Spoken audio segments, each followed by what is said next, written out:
Good morning and welcome to City Hall. Dr. Harvey Potts is the pastor at Allen Chapel AME Church. He's going to lead us in the invocation. Afterwards, I'll ask Councilman Gary Mars to lead us in the Pledge of Allegiance. Would everyone please stand? Let us pray.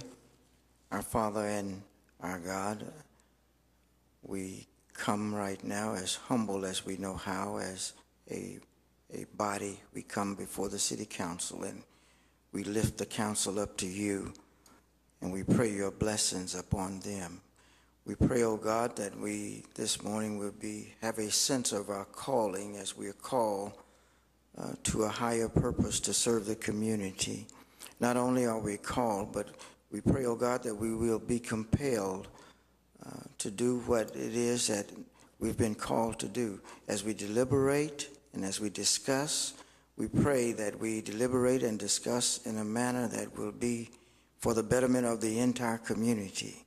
Not only are we called and not only are we compelled, but we ought to be committed. We pray that the mayor and the council and all who have come before this deliberative body will be committed to doing what it is we are called to do. This is a beautiful body, the City Council, where they come and discuss and relate to all of the things that go on within the overall community. But overall, we are all called to a higher power. So as we are called, compelled, and committed to doing what we are called to do, bless them and keep them.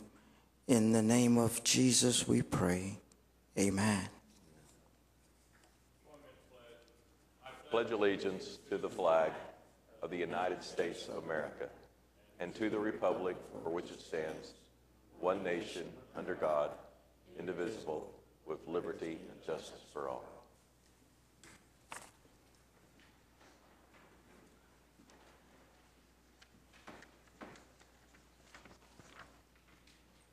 We'll proceed with the council agenda.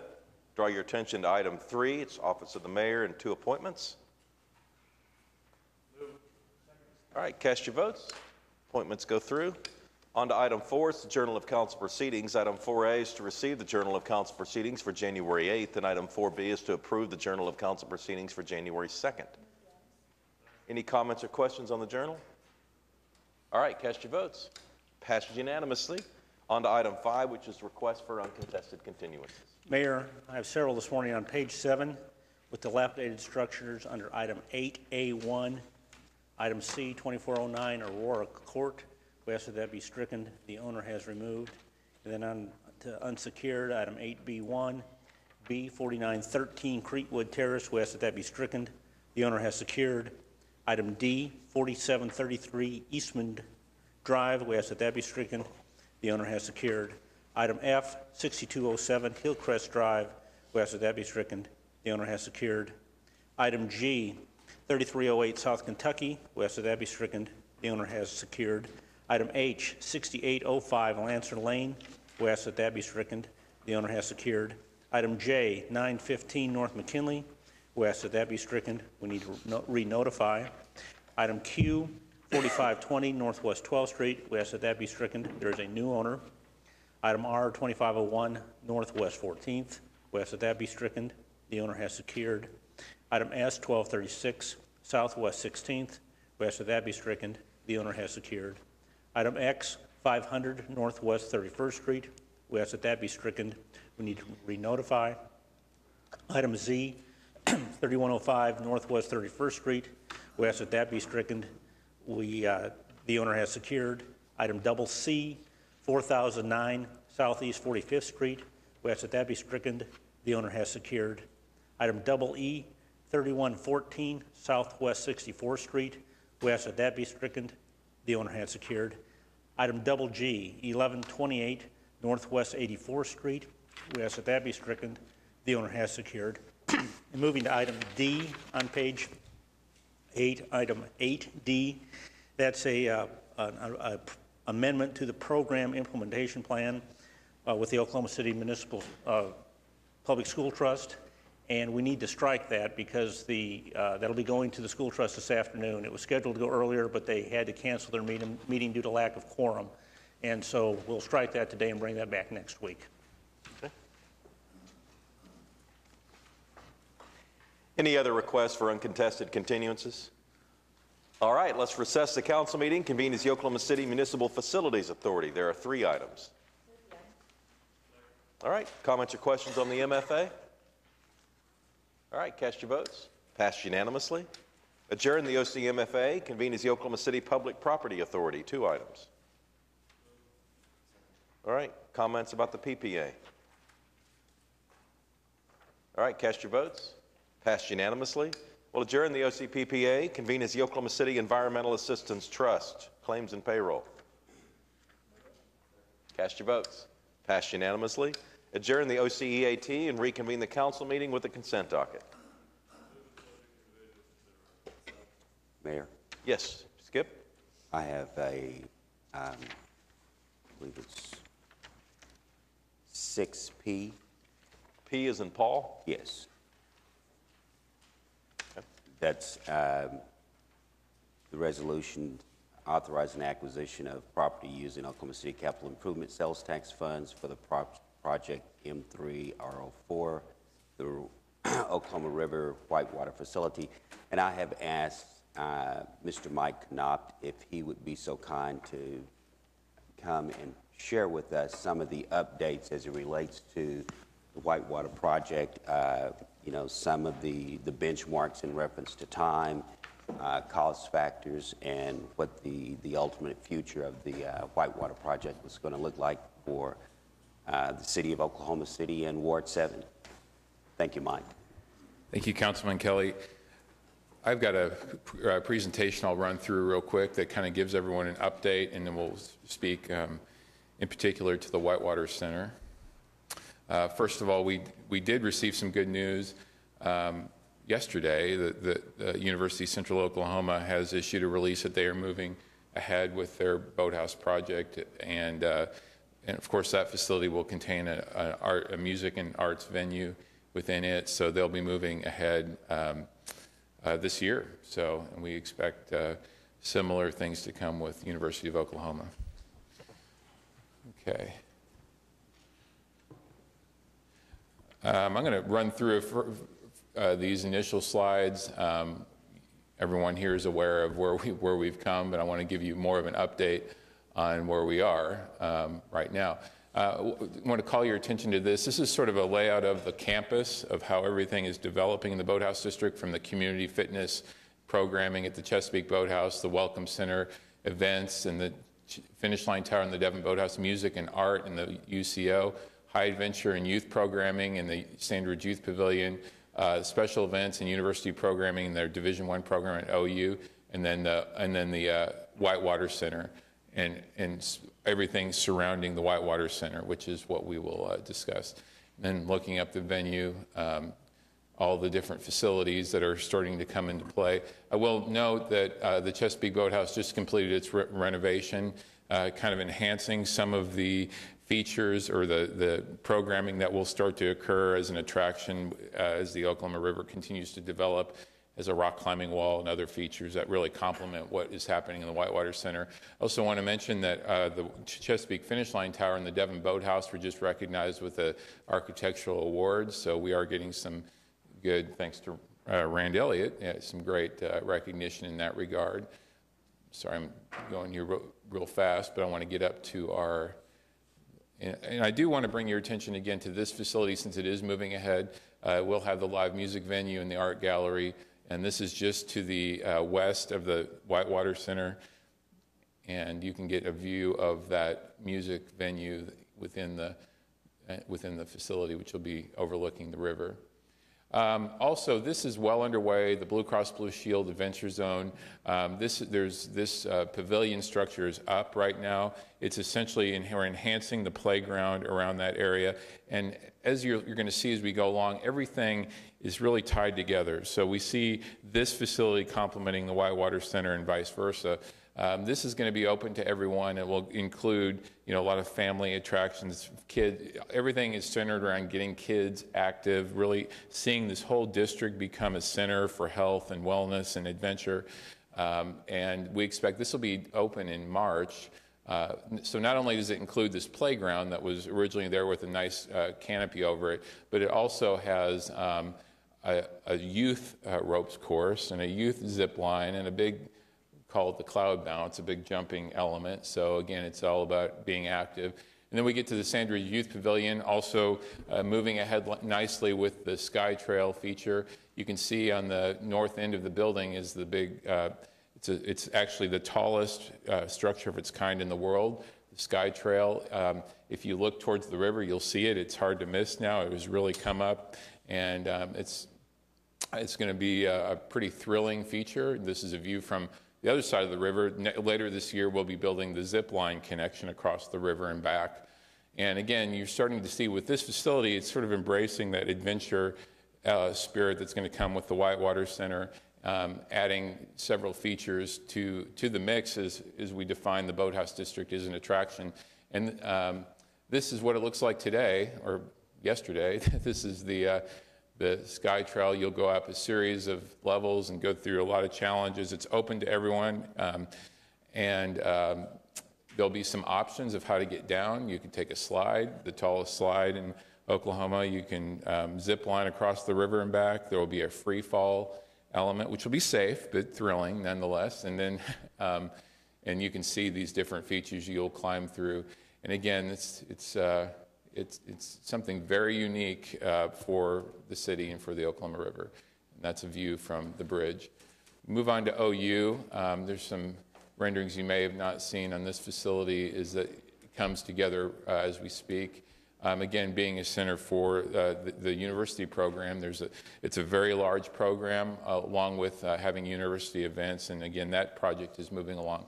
We get to the river projects and the stadium lighting. Of course, the river's down doing some phase 2 improvements. You can see the lights in the picture that are going up. And the windscreen is also in the plans for this year. And then we get to the Whitewater Center. Let's see here. Yeah, there's some images here that are of the London course, which we have some similar features and similar designers that are involved in our venue.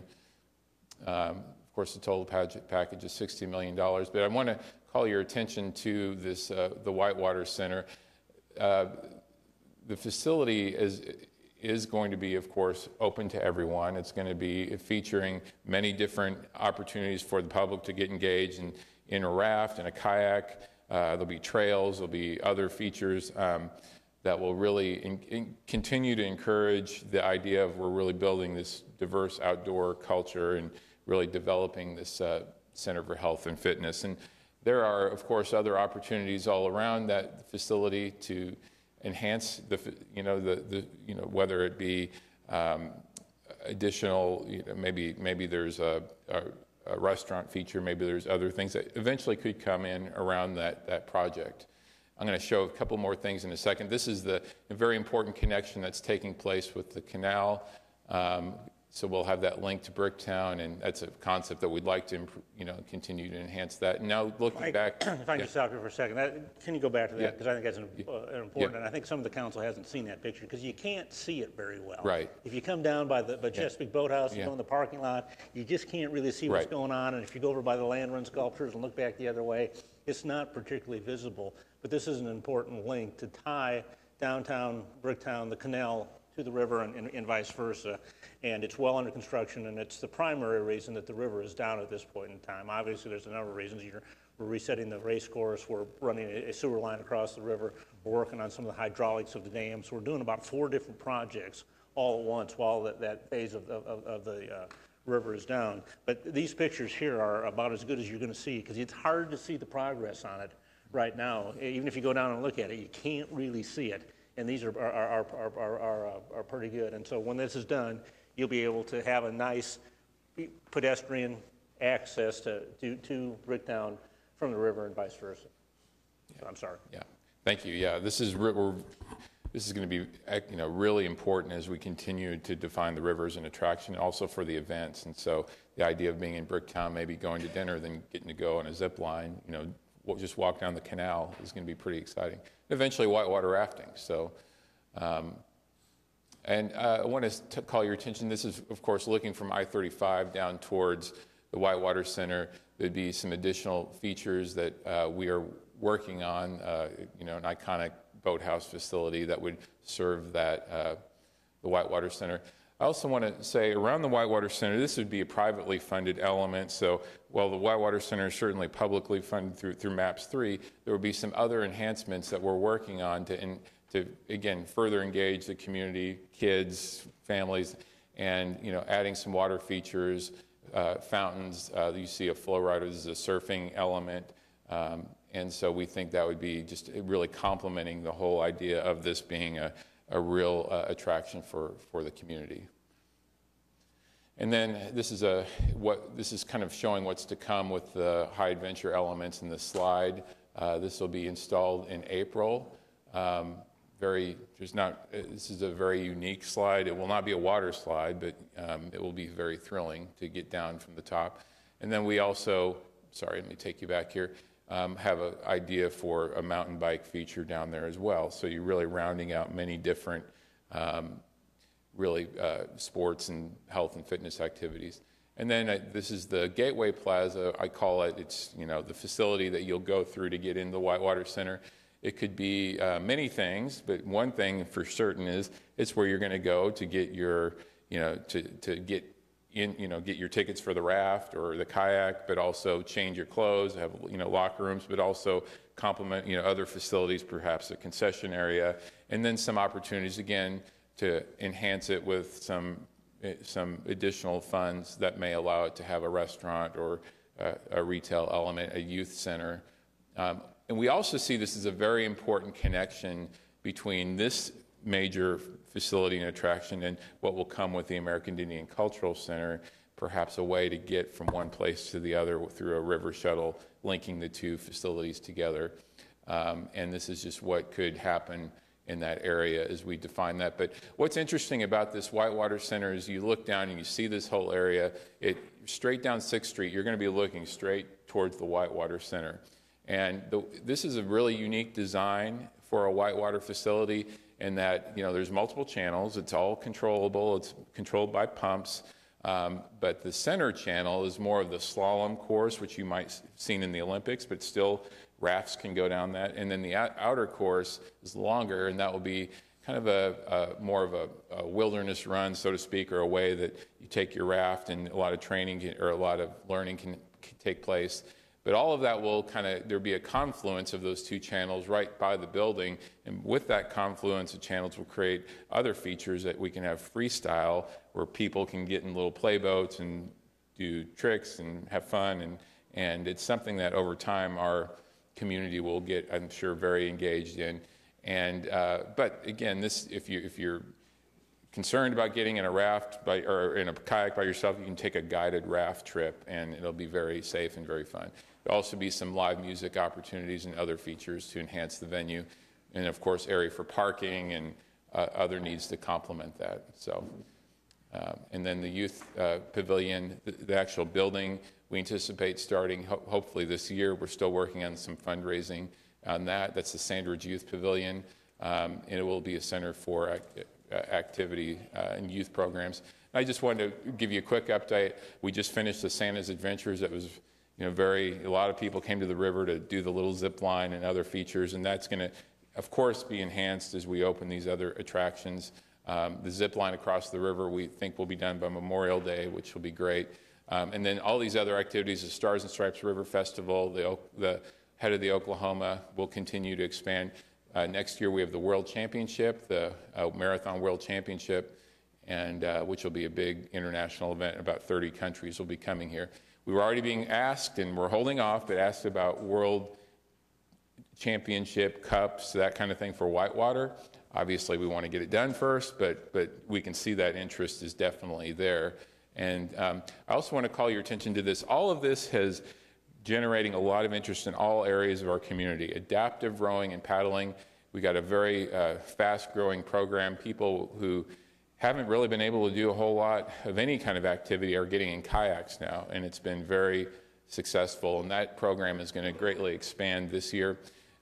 Team River Runner is a program that focuses on whitewater, and we're going to incorporate that into it. And then, of course, our youth outreach programs continue to expand, multiple schools, dragon boat leagues and racing, corporate teams, and then senior dragon boating, which has become real popular. We've got different senior centers that are coming down and dragon boating or taking fitness classes in the boathouse facilities.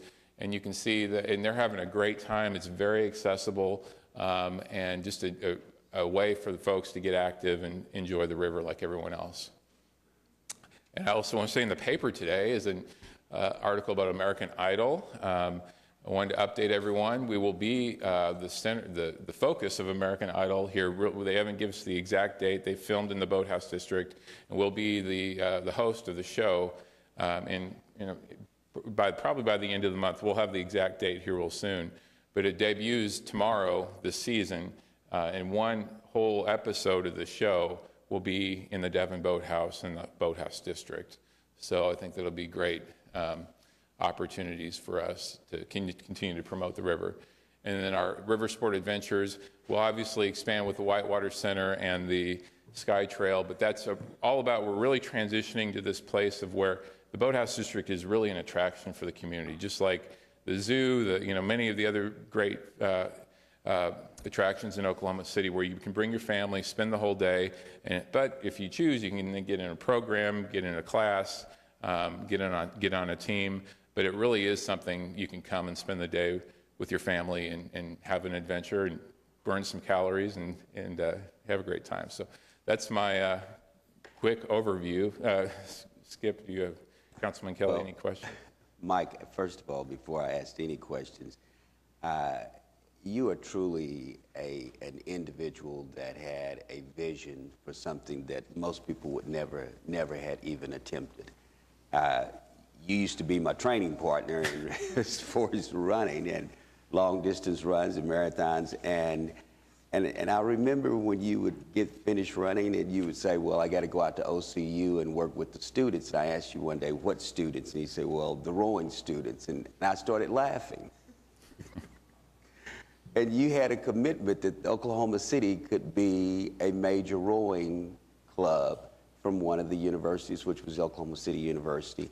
And I don't know how many students you had, but it is from that vision that we have this iconic program that's part of the city of Oklahoma City, all because of the vision of one person. And so to you, your family, your wife, and all the commitments that you've made, we are deeply honored to have you as part of the process of the city of Oklahoma City as it relates to these type of, and the health concerns that it means so much to know that with this type of program that we have an integrated population throughout the city that can participate without major costs and not being prohibited because of funding, but they can come down and participate and enjoy the fruits of these programs from the policies that's been enacted by the citizens of Oklahoma City. And so,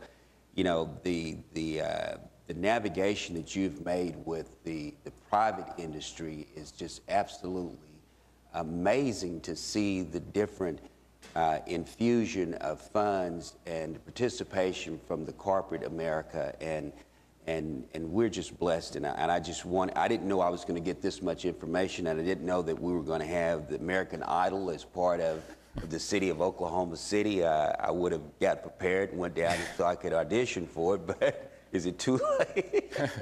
But thank you so much, Mike, for your presentation. And so when we look at the total cost right now, where are we as it relates to the dollar amounts of this project? Oh boy.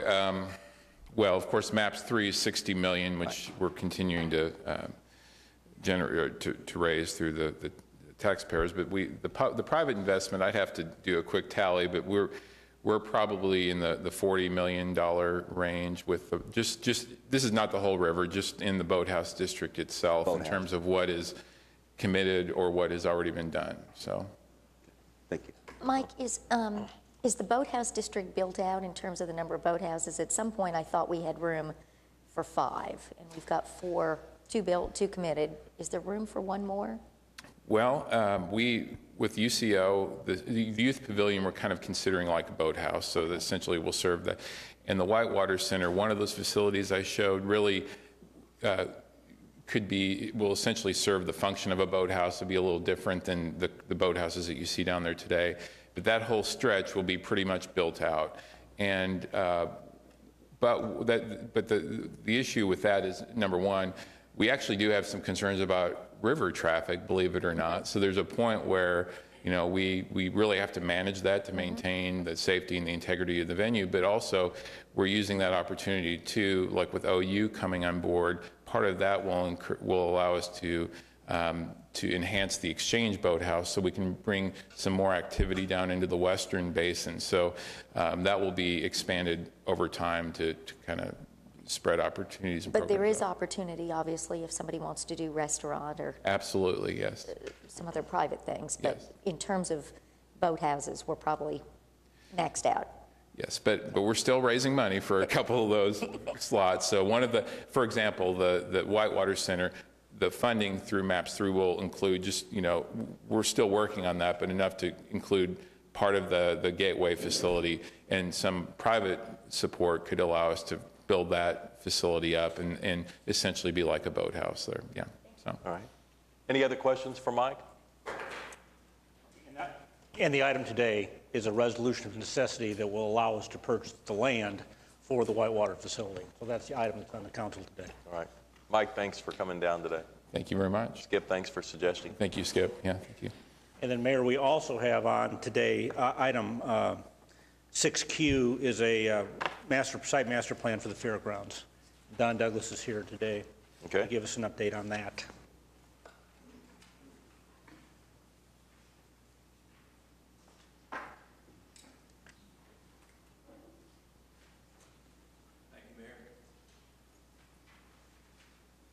Our task for this first part of the Fairgrounds Arena, or the Expo Center, was to do a limited master plan.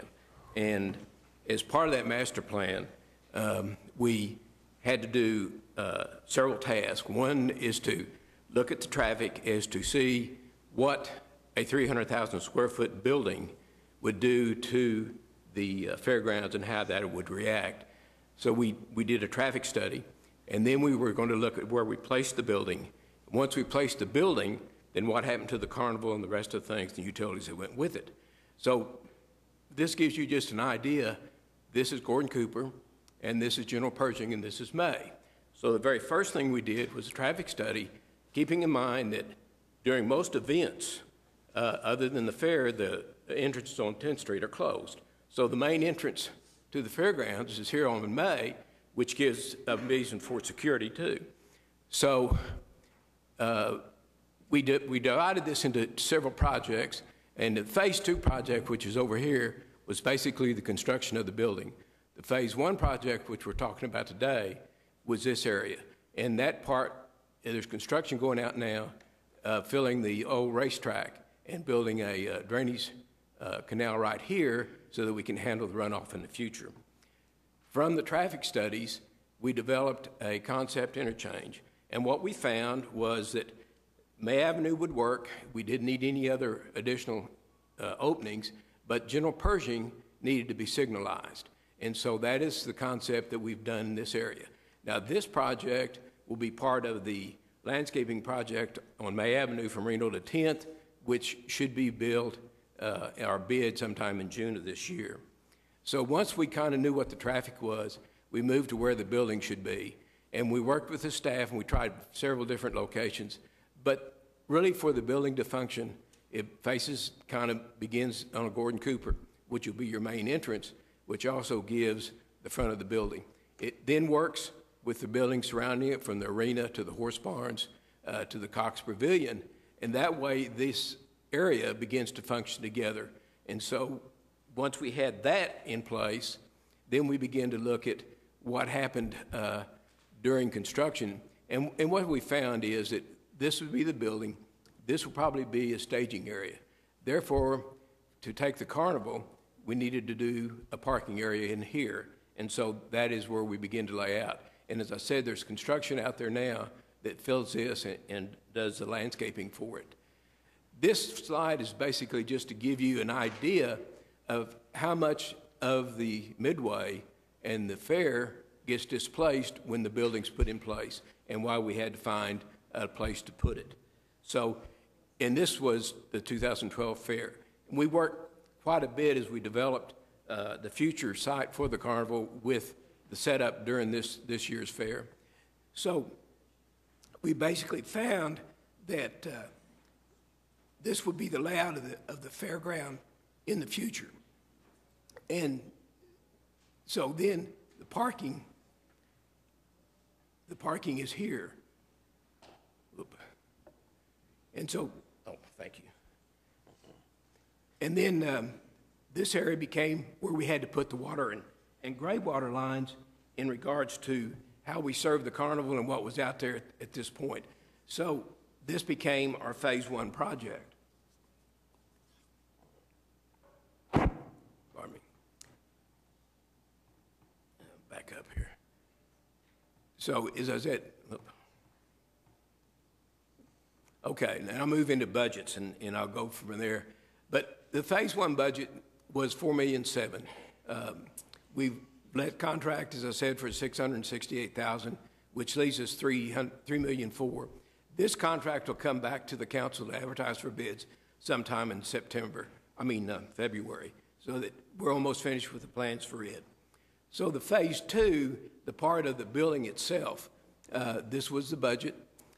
What we found is because we can't do some of the utilities and the paving because of the staging area, then these are some of the things that will be in the phase 2 project, which is about $2.4 million. And so this final kind of gives a breakdown of what we just talked about. The building itself, the staging area, which it is, then the new parking area, which will be here. And one of the things that is we included in that other area is this is additional parking that we will bid as an alternate under this next phase to see what the funding is and see if we can get the funding to do all this. This is going to be necessary to get the fair and the carnival back to a position of where it started. And so at that point, I'd answer any questions, Mayor. Questions for Don?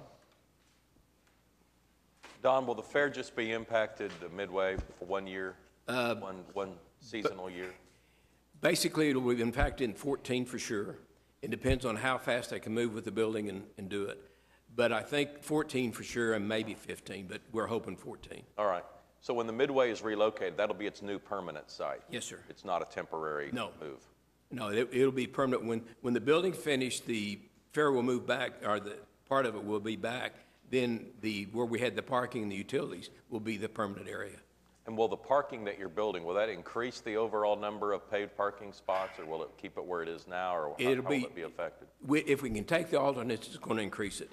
If we just build the basic, we're basically replacing the number, about 1,400 spaces that we lose in that area. Depends on the budget and how much everything costs. Right. Okay. And that's why we're doing alternates. There won't be fewer parking spots, right, and there might be more. And there might be more, and it gives, it will give the fair and the staff a lot, is using entrances on May and fixing it, a better security, because what we found, people coming up Reno and Del Mar were cutting up through the fairgrounds to get to 10th Street, which is a conflict with all the pedestrians and the movement that we had there. So this gives a better operation when we finish, for sure. All right. Any other questions? All right. Yeah, Thanks, thank Don. you, Mayor. Larry, you had a comment on one of the members of the consent docket. Yes, thank you, Your Honor. I'd like to make a brief comment on item G, the professional services agreement with the Windsor Area Business Group. 3 representatives from the Windsor Area Business Group took time out of their busy schedules today to come down here and see this action approved. We have Jeff Groves from Copper Mart Bank, who's kind of the head of the Windsor Area Business Group. And then we have 2 neighborhood representatives, Don Hummer from Meridian Hills and Kim Lowe from Windsor Oaks. And this was born out of a vision that the neighborhoods had a number of years ago to try to do something with Northwest 23rd Street from I-44 to the west to the Bethany line. And it resulted in getting put on the city's capital plan a streetscape project, which is now in design, which the first phase of this, the bonds of $4 million, are supposed to be sold this year and construction to start. And this money is to help the Windsor Area Business Group get started and mobilize the businesses along the corridor to become a vibrant and growing part. It's part of our strategic Strong Neighborhood Initiative. Kim Cooper Hart from our planning department and Russell Klaus have been very instrumental in helping out here. And you know, Mike Knopp was talking about how Santa Claus came to the river this year. Well, Santa Claus used to come to the Windsor Hills Shopping Center, but over the years, things have happened out there, and Santa doesn't have that on his radar anymore. And the goal of this business group is to put the Windsor area and Windsor Hills Shopping Center back on the map to make it a destination for neighborhoods, just like our river is going to be a destination for people who want adventuresome fun. So my compliments to our three representatives here, and we look forward to great things in the future coming from this particular area of town. Right. Thank you, Your Honor.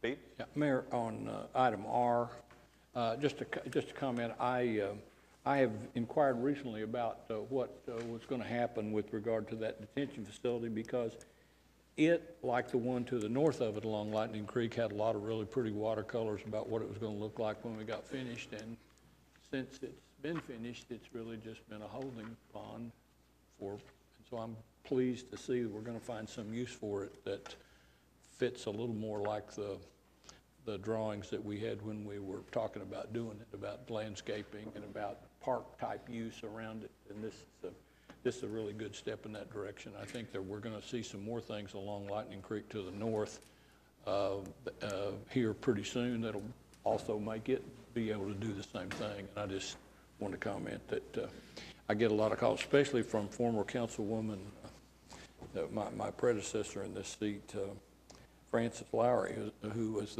all that area along Lightning Creek was something really important to her while she served on the council. So if she's watching today, well, she can take heart that things are moving along out there. Thank you. Any other comments on the consent docket? All right, we have a motion and a second. Let's vote. Cast your votes, and it passes unanimously. Just one item on the concurrence today. Okay, comment on this item? All right, cast your votes. Passed unanimously. That moves us to item 8, which is items that require a separate vote. We start with a public hearing regarding dilapidated structures. Is there anyone here wishing to speak under any item listed under 8A? Has anyone signed up? All right, sounds like we're good to go. Cast your votes on 8A1, and it passes unanimously. Item 8B is a public hearing regarding unsecured structures. Is there anyone here wishing to speak under any item listed under 8B? And no one has signed up? All right, I hear a motion and a second, so let's cast our votes, and it passes unanimously. On to item 8C, it's a revocable right-of-way permit to hold the Martin Luther King Jr. Parade. And we are fortunate to have someone who has shown up today that's going to help put on this event. Steve, come on forward. We'll need your name and address for the record, please. Good morning. My name is Steve Schlegel. I'm with Schlegel Bicycles, 900 North Broadway. Steve, this is the wrong event. Wrong time. Oh, it's not? Oh, you're in opposition of it. I thought you were here as the promoter of the event. I'm sorry. Quite the contrary. Should I back up? No, you're fine. Okay. Go ahead, and you want to speak on the parade itself. Yes, and I'm actually accompanied today from a couple other retailers here, Alan Abijay with Blue Water Divers, and also manager for Broadway Wine Merchants. Okay. And additionally, I've also a recent appointee to the Automobile Alley Board. Basically, we're here on behalf of the proposed parade route and some issues that us as new retailers to the area of Oklahoma City are experiencing at present with kind of the growth of the city and, of course, the shared excitement of just a fantastic community, but also at the same time that we're now operating retail businesses, our ability to conduct business in a regular fashion. And presently, we're here to speak on behalf of the parade route and its impact it's going to have on several of the local businesses, specifically along Broadway, between 10th and 6th Street. And so, based on our past year's experience, it has been very detrimental to our business with significant impact on our business income. There's been a lack of proactive communication from this specific event, although we have had other events that we've had occurrences with that we've been trying to work with the promoters on. And I think the reason we wanted to come before the council today is to advise you guys of the changes that have occurred in this sector. And obviously it's been the goal to really promote retail within the city and especially downtown. And so we're here to try to find a resolution to one of our problems. I've actually had some communication over the last few days with many of the area merchants and both retailers and then additionally law firms. I just got an email this morning from the Land Law Building and some of the experiences he's had controlling parking and his impact on his business as well. So again, these are all things that we're concerned with. I did a little research this morning in respect to this specific event and realized that looks like it was began promoting back in October 16th. I saw there was some event materials produced on their website and such. We've had no communication until a week ago that this was going to have an impact on our business. We are all open on Monday, which is, I believe it's well, just a week or so away from taking place. And no communication to the business owners that I'm aware of. We were fortunate enough to get communication from our landlords, but again, this is an impact that's going to have in my case, $5,000 to $10,000 of loss of revenue. We've had issues with crowd control in the stores. Broadway Wine Merchants makes note of the fact that they've had issues with being verbally assaulted and harassed. No access to the store. Had issues with merchandise and displays being broken. They've had to close their retail store during this event just to prevent issues of that type. So, did you contact the promoters back in October when they started advertising the route? Well, that's the problem as retailers. We have our own agenda, and we try to be proactive, but I don't really feel like the responsibility should be upon us because we honestly don't know who's doing what. The only reason I found out about this is, again, with our landlords that had produced the application for the permit, and so that's why we're here. But I don't know what the protocol is if they're going to be trying to shut down the streets in our area. That I would assume that they would have to get some sort of the information to us as retailers, and we would love to work with them. I mean, we embrace what's going on down there. I have to really stress that. We like the evolution of the city. We're excited to be part of it. At the same time, we have to find a resolution. We worked with the St. Patrick's Day people that put on the parade there because that had an impact on our business. And, fortunately, it was very limited because it was a Saturday morning, I believe. We expressed our concerns. There was a reroute done, and we found a great resolution. But in this case, Broadway Avenue is being shut down from 10th Street all the way forward, and it's completely blocking us from both south and north traffic. Very limited access.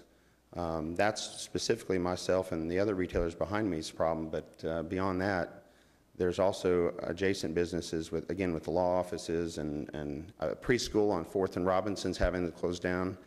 They're having to, again, all things that we would like to try to find a resolution to.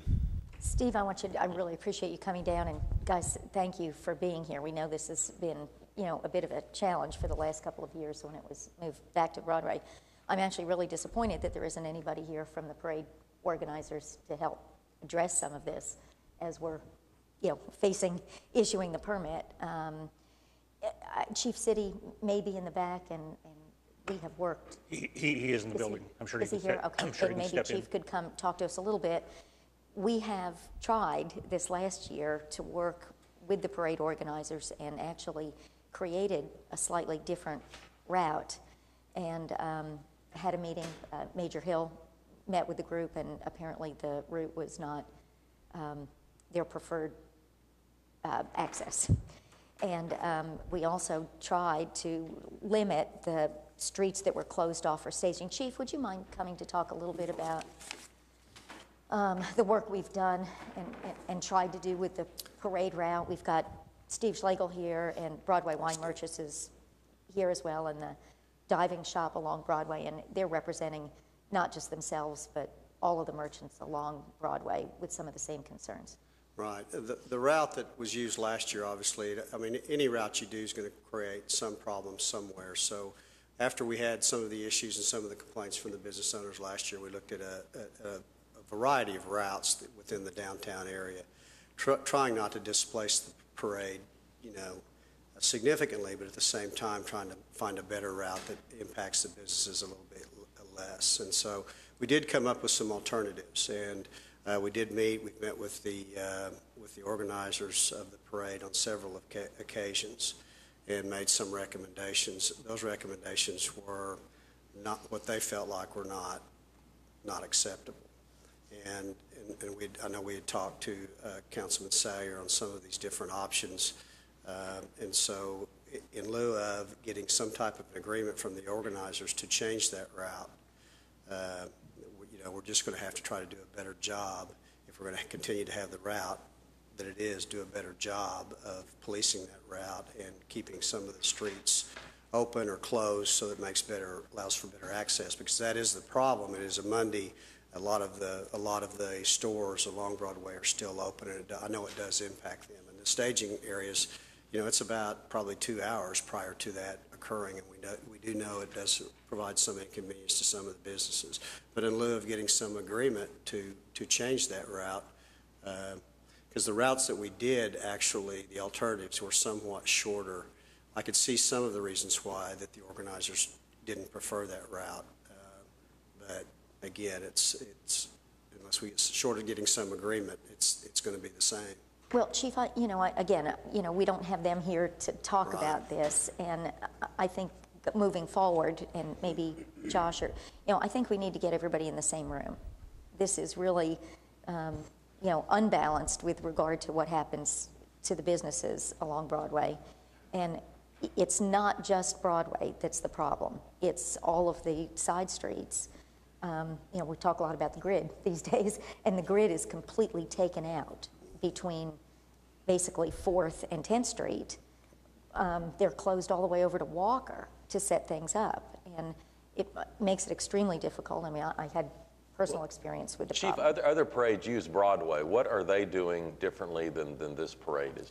Well, in many cases, if you do things like the runs and those types of things, they occur on the weekend, or they occur on a Sunday, when a lot of times the businesses are closed. I see. So you don't have the issues that you have with this, because it's a Monday, and not everybody closes for Martin Luther King Day. I see. Okay. And I think one of the last things I'd like to stress is just, again, this has been in the works since October, and the promoters of this event have not made any effort. Last year, I had, at the last minute, made a call to them to try to figure out some sort of resolution and had some communication with them. But again, this year, we're finding out late in the game, literally a week before that's going to take place or thereabouts, and it barely gives us even a time to make any kind of provisions for promotion to our customers. I mean, Allen's having a big sale this weekend, before, and then additionally some of that carries over into the following day, and it's just, it's an issue that, again, we wanted to bring forth. It is specifically today geared towards this event because we have had a lot of negative impact from this one specifically, but it has also been the theme for some of the other events. Again, we welcome the Memorial Marathon, for example, has, I believe, a positive impact. It's actually brought a lot of people down there, and it's on a Sunday, so it doesn't impact our business. They do a fantastic job with cleanup and additional facilities. We've had an ongoing issue with restrooms. We're flooded with people from trying to come in to use the restroom facilities, and then again, trash that's left on premises. There was nothing in the event materials mentioning where to park. On the registration and event permit or event information, that no one's being directed to stay out of the private lots. There's no mention of use of facilities and things of that nature. So I think those are all steps that this promoter could be taking that is very simple. So Okay. again, Thanks thank you for coming your down. time. Okay. Steve? We have one other person that signed up to speak on this issue. Roy Stafford?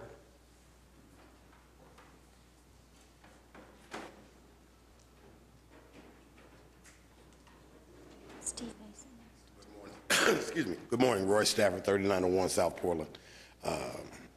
Martin Luther King Day. Wow. Black and white. What do I need to say? The celebration and the parade is taken in very deep consideration, I'm sure, by the council and all concerned as far as the routes are concerned. The event's held the same day every year. I don't have much to say in opposition to what the gentleman was saying. However, it is a celebrated holiday, so everybody can be happy. And I think Dr. King paid his dues to have that holiday. So I'm in favor of whatever the council decides as far as rerouting next year to appease the merchants in that area. And I was just wanting to speak in behalf of every African American that celebrates that day. And we are thankful for it. That's all. All right. Thank you. Thanks, Roy. All right, we're on item 8C. Steve, you want to speak? You can. I'm sorry, I'm in a Boy Scout meeting. My name is Steve Mason. I'm a property owner at 9th and Broadway. Also, I'm the vice chairman of the Automobile Alley Association. This morning, I'm not speaking on behalf of the association, though.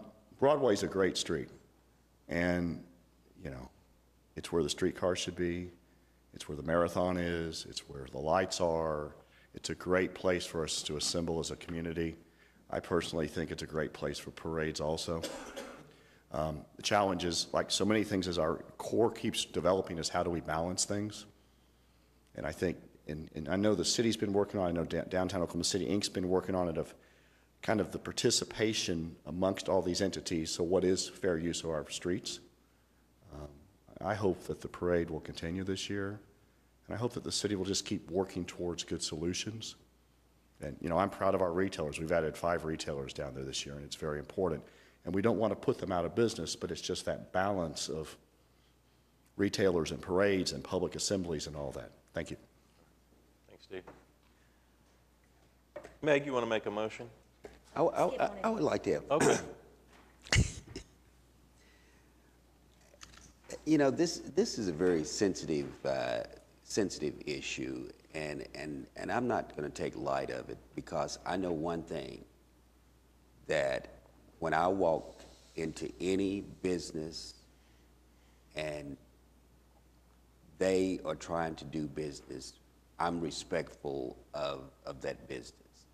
And I also know that when I'm face to face with any person that's African American and they hear this conversation about today, they want to know, what did you say, what did you do about Martin Luther King?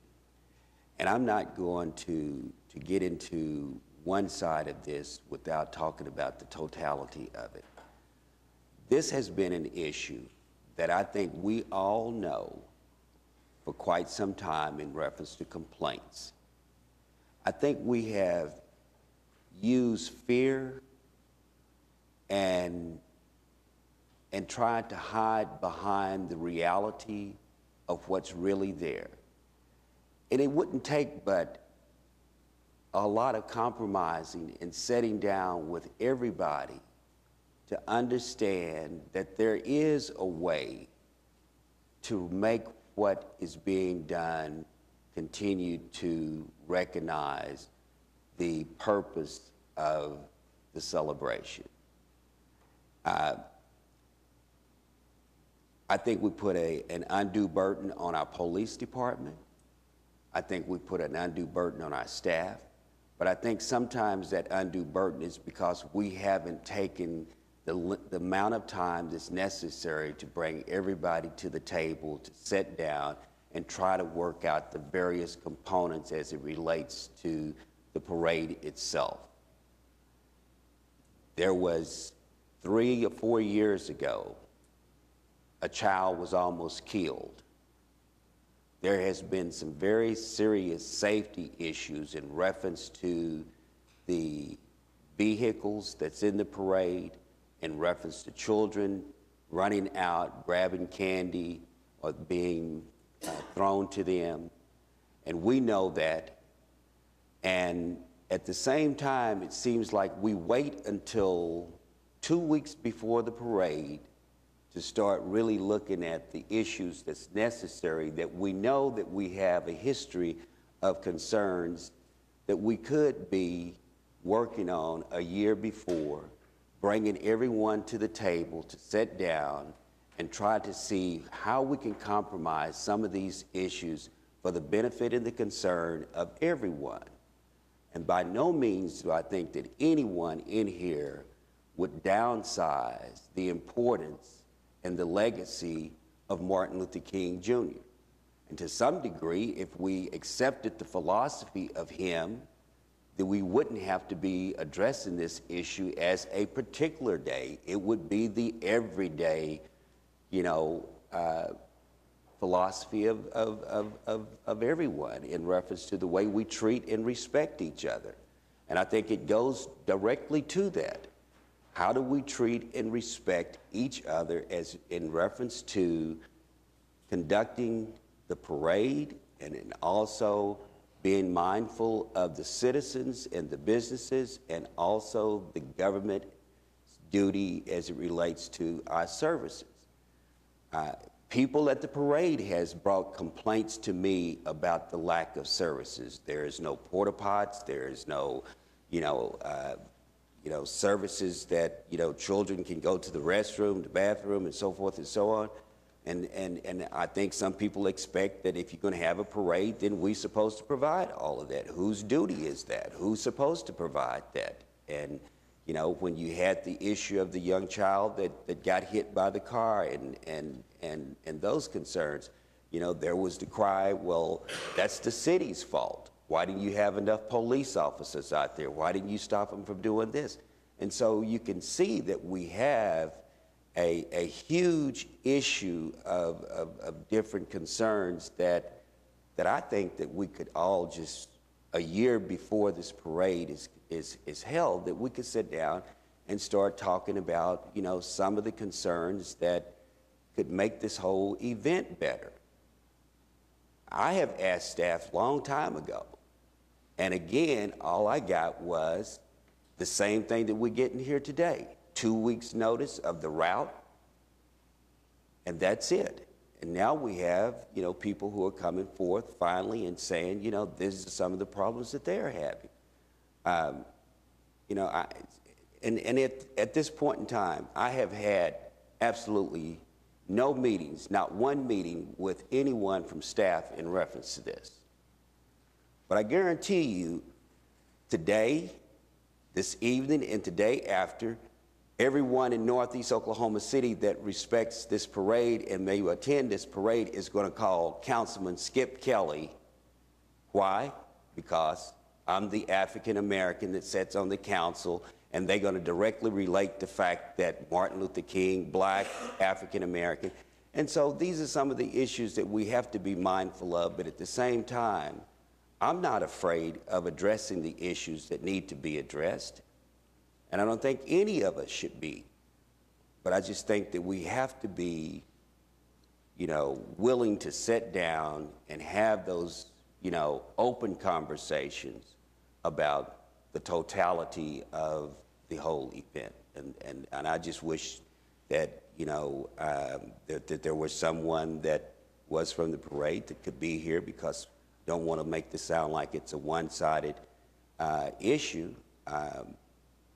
And the history and the legacy of the African Americans' trials and tribulations in Oklahoma City, and having the opportunity to recognize the importance of Martin Luther King I'm very, very supportive of that. And at the same time, you know, I don't understand why, if they got notice if there's someone that got notice of the agenda today, that this was on the agenda, did they receive notice of it?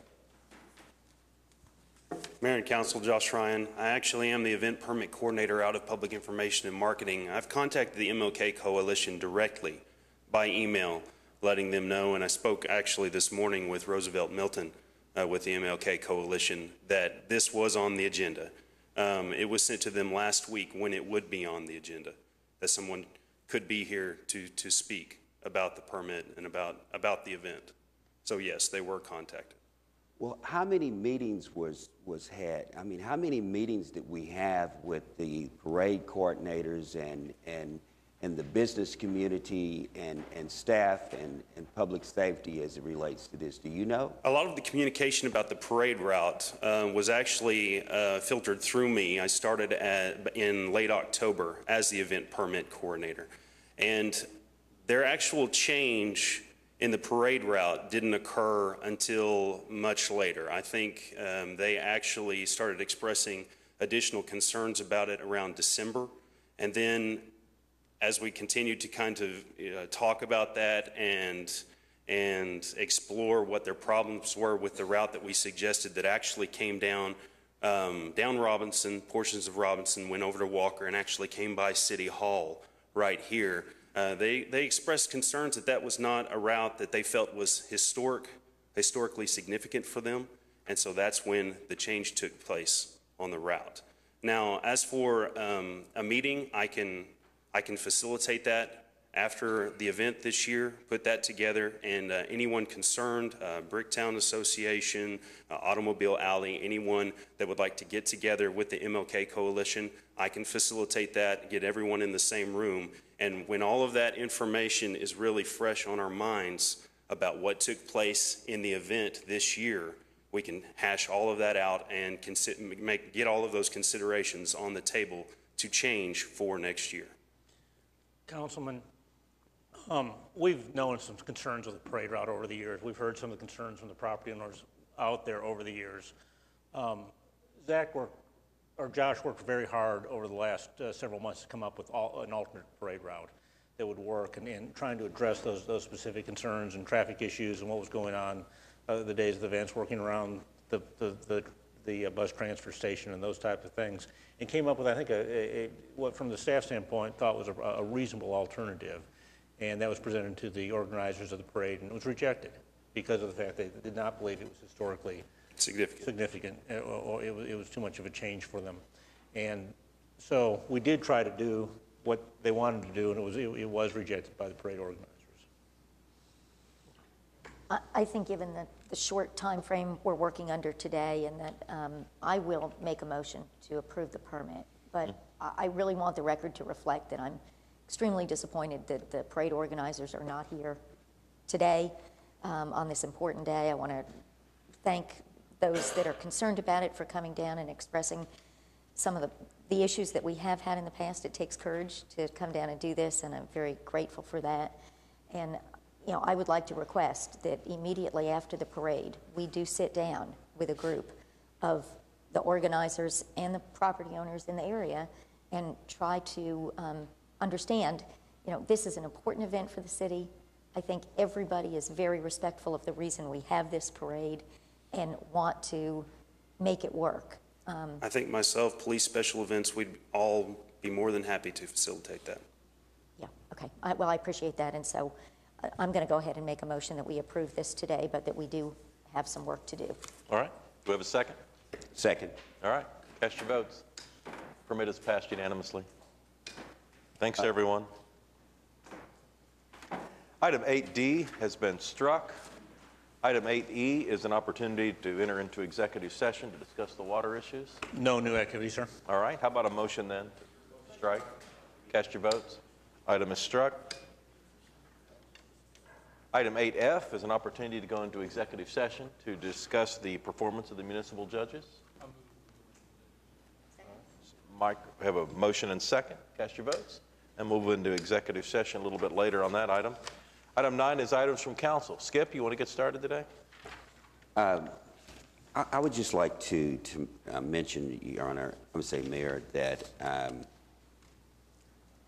in light of our last conversation and debate, not really a debate, but I hope no one takes it that the Martin Luther King celebration in that day should have any underlining disrespect in reference to the city of Oklahoma City's and the navigation of where the parade should be. But I truly believe that we've got to have, more policies as it relates to programming and not just continue to take matters as ad hoc sometime, that just because that's the way it's been, that's the way we're going to continue to be. And by no means do I think that setting some true policies as it relates to businesses' concerns, as it relates to the coordinators and the organizers of the parade itself. But one of the things that has been a real serious concern to a lot of people is the endangerment of a lot of children as it relates to some of the parade activities. And if you have one child that's hit by a vehicle or one child that is hit by a motorcycle, that should be enough to set some new policies and new standards as it relates to the safety of individuals that are going to be there. And I think it is some of those concerns that has been a paramount issue with a lot of individuals. And so I just think that, looking at this from a total perspective as it relates to safety, as it relates to route, as it relates to businesses' concerns and public safety issues is very important as we go forward. My other concern is that the zoning and notice of zoning issues. I have some citizens who have contacted me that live off the Northeast 10th Street and the Garden Days, Garden Oaks area, and they have been very upset over a zoning notice that they received from a record service that presently has a presence in the area. I have been told that they are operating in an area that is not zoned to the extension of their business, and as a result of the notice that's been circulated out to the community, a lot of senior citizens and elderly people that live in that area are very frightened and upset over the continuation of this operation. And I'm not speaking to try to suppress the growth of a business, but I think that the way we contact citizens sometimes on these rezoning programs is just disingenuous to the respect of those individuals and where they live, their neighborhood, their community, what they've put into their homes, and then to be subjected to these fear issues of what's going to happen to the area without having an opportunity to come down or sit with someone that's the applicant to give them an explanation as to what is really going to happen.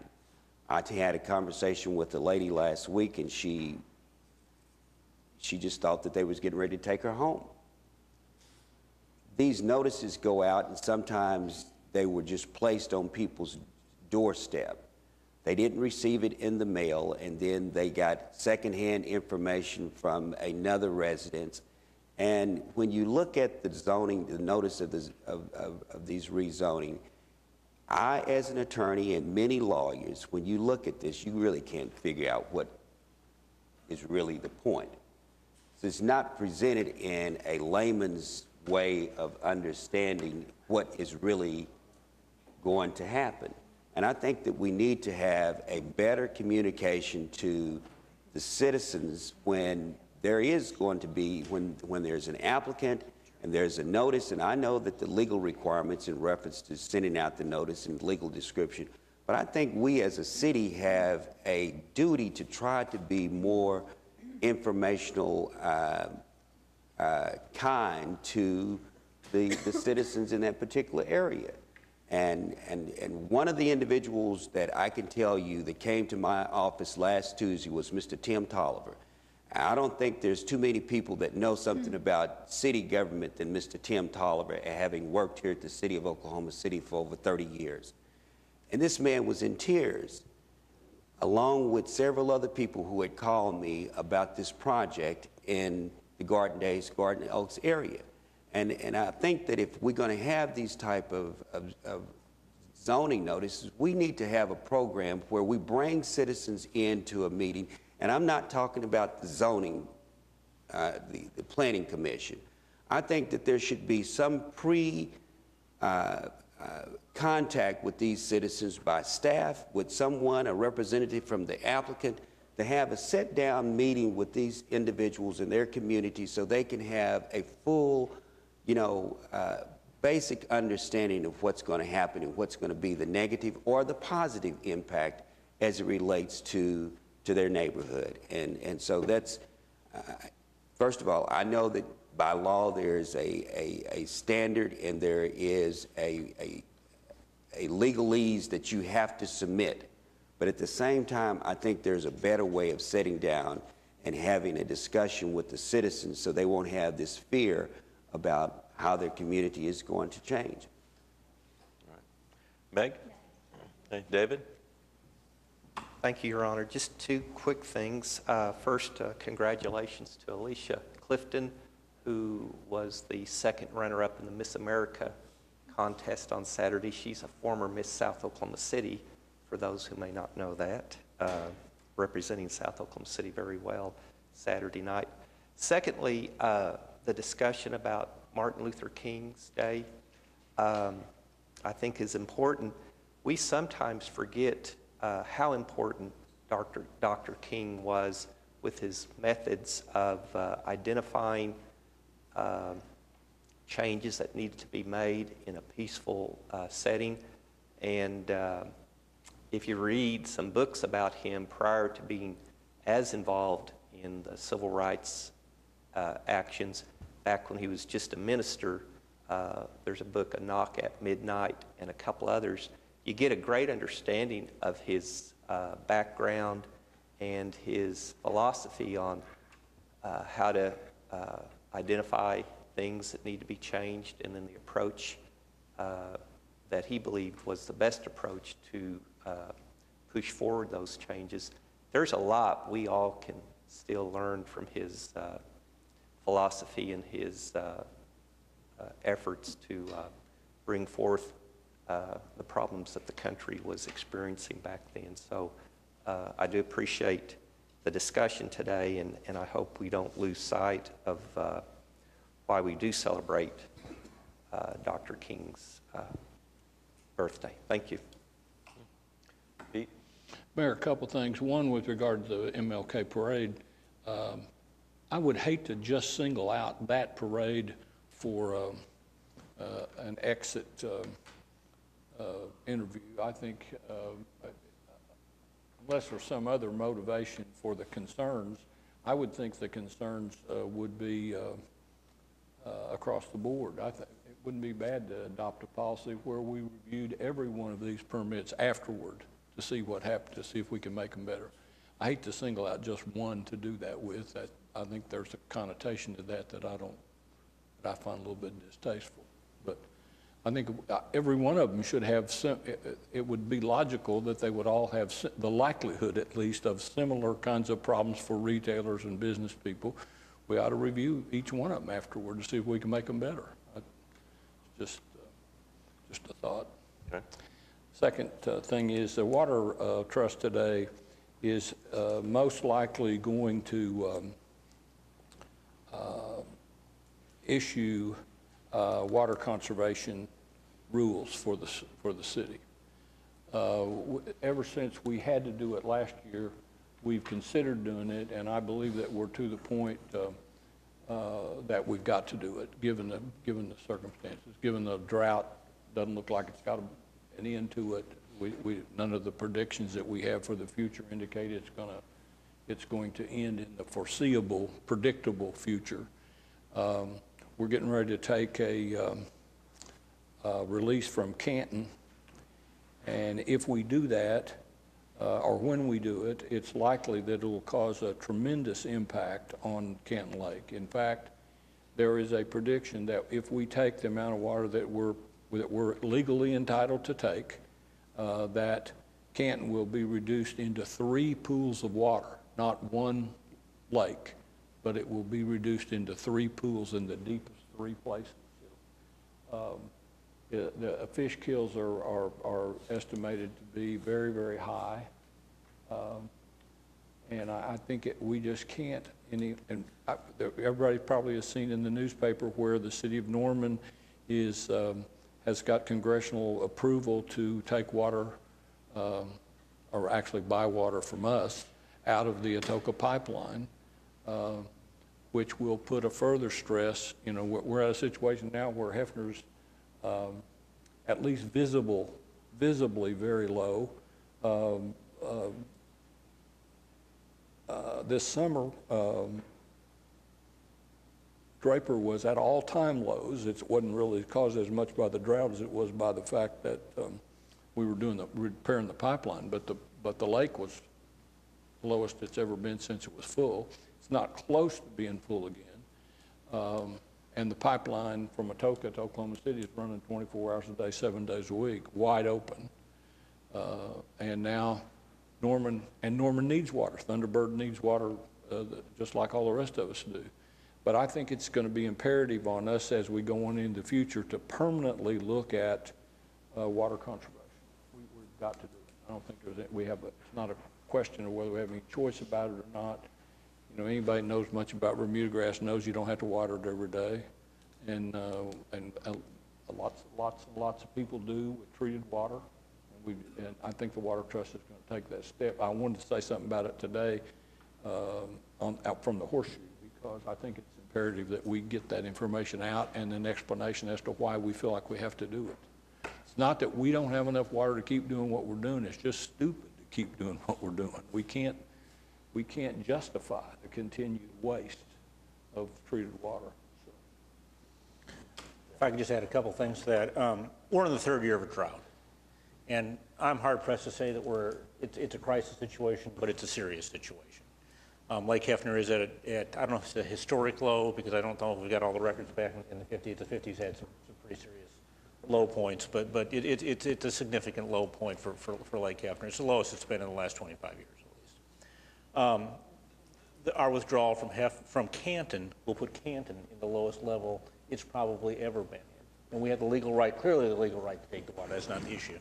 One thing I do want to point out is that we don't take the water from Canton, nor have we ever taken the water from Canton for recreational purposes at Hefner. We've never taken that approach to bring it in so we can sail at Lake Hefner. We've been very good stewards of that resource. We take it at, I think, good times. We make sure that the watershed, the banks are as wet as we can to maximize the amount of water that we can recapture as we release it from Canton to come down. But Canton's going to be impacted by this. A couple of other things that the water department's doing is one thing is they're making a movement to producing more water at Lake Draper and less water out of Lake Hefner. Lake Hefner is filled from the water from the west, which comes down the North Canadian River, and from the Lake Canton area. And that's where the severe drought is. There is a drought in the southeastern part of the state, but not to near the degree that we're having on the western part of the state. So our lakes, Lake Atoka and Lake, the McGee Creek Reservoir are down, but not down to the levels we're seeing on the western part of the state. So we'll be taking water up, and at the same time, we'll be producing more water from the Draper side of things than from the Hefner side of things when we can. We can do that for the majority of the year. During peak times, we'll have to ratchet up Hefner to our normal levels on that. We did some rehabilitation to the pumps, our big pump station, taking the water up from McGee Creek and Atoka a couple of years ago, and shut those pumps down for quite a while, and it drew Draper down intentionally to a historic level. Now, had we known that there was going to be this 3-year drought, we probably wouldn't have chose that timing to do so. because it isn't the best time to have Draper down at the same time that we're having the drought on the western part of the state. But we can't go back. And so we're trying to balance and manage those the best we can. And again, Atoka and McGee Creek are down some, but they're not down to the levels that we're seeing on the western part of the state. And it's not, Norman has already done some type of water conservation techniques. Other cities in the metro area are considering it, and a lot of the cities down in the Dallas metro area are doing some type of water conservation techniques at this point in time. One of the ramifications of Oklahoma City putting restrictions on our use of treated water will be that all the cities that buy from us will have to do the same thing. That's one of the conditions of the sales contracts that we have with all our surrounding cities that buy from us. So it won't just impact people that live inside the city limits. It'll impact anybody that buys water from us also. So, it's just one of those things we have to do. You know, we can't, you know, when it rains in Oklahoma City, it doesn't matter.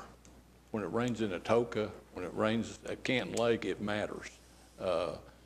We can get a lot of rain here in Oklahoma City. It won't make any difference at all in our water supply or significant. It'd have to rain a foot before it made a difference. But when it rains 6 inches in Atoka and it rains 6 inches in the Canton Basin, it makes a lot of difference. So it is something that's time has come. In fact, I think if we'd have had the 2020 foresight, known the extent of this drought, we'd have done it 5 years ago, probably, and made it permanent. Not this is an emergency, because we're not in an emergency with regard, as Jim points out, we're not in an emergency with regard to our water supply. We have adequate water, but we are in it's almost a moral question as to whether or not we continue to use it the way we use it without regard to the impact that it has on ourselves, all the communities that buy from us, and the communities that where the rainfall happens, and we just have to do it. So better do it now than do it later. How many communities buy from us? A lot. It's over 10. It's Norman, Moore, Yukon, El Reno, Mustang, the Village, War Acres, Edmond, Piedmont, a lot in the area. More. Yeah, more. I mean, it's a big number. So, but I just think we just need to do it and move forward and accept it as a permanent way that we're going to use water in Oklahoma City. There may be some nanny state kind of comments about what we do, but I mean, one suggestion has been that we advise restaurants not to serve water with your meal unless it's requested. And it sounds like a small thing, but you think about how much water just sits there on the tables every day and is poured down the drain. It's treated water. We need to encourage people to drink water. You know, it's not the drinking water that we're concerned. I understand, but we don't. It's watering your yard every day. We don't need to waste and we are wasting a little bit overkill. Millions of gallons of water. All right, I don't want you stopping restaurants from giving water out to people. Okay. Well, you know, along that, before we leave that subject, I think it would behoove us to, if there was some way to put together some information or a program and ask the citizens this year, maybe this is the year they don't do a lot of flower planting, or maybe they try to understand what's going on and take some of those concerns seriously. But a comment I get from a lot of people, and it's also one of my pet peeves, are the commercial users that run those sprinklers. We're in the dead of winter, driving in this morning, and there were sprinklers running. And all they're doing is creating a skating rink on the streets. And in the middle of a rainstorm, you can drive down there and you'll see commercial properties and their yard sprinklers are running. I don't know. Somehow we need to take a more proactive approach to those people that won't take the time to regulate, even when they shouldn't. Even when we're not in a drought, they don't do a good job of regulating when they need water and when they don't need water. I think that's something we should look at. I know you're going to tell me it's going to take people to go out and regulate it, but I still think that some of the blatant people that really misuse that, we need to deal with them somehow. Okay. Well, we all have different levels of access to the media. We can make this as part of our talking points going forward. Just responsible use of the water. As it's been stated here, there's no emergency. We have plenty of water, especially from a legal standing. But as Pete points out, there's a moral implication to this too. Just because we have the right to all this water doesn't mean it's a good stewards of the resource to use it. Larry, on a brighter Thank you, Your note. Honor. A couple of things. What Skip was talking about earlier about notifying citizens about zoning. Jim, my planning commissioner, Buck Irwin, sent me an email this week, and I'm not sure, I haven't checked this out, but if you would, or maybe Bob would speak to it. He was telling me that the first time he hears of a potential zoning many times is when the notice actually goes out and not when the notice goes out to the people 30 days before the meeting goes on, but he hears about it when it appears on his agenda for the coming Planning Commission meeting. Is that true? Do we notify our planning commissioners when the notice goes out to the residents, which is 30 days before when it comes to commission? Not typically. We have what we do is development review forms, which is basically a map and a brief description of the case that we send to the council. We could do that, send it to the planning commissioners beforehand, but typically they don't get notice until we send the packet out the week before the meeting. So that's correct. Well, would you take a look at it and see if the planning commission would like that? Buck would like that advance notice so that when the citizens started calling him, at least he would have some understanding of what was going on. And that would be in addition to what Skip was talking about changing the legal to more understandable language as a way of notifying people.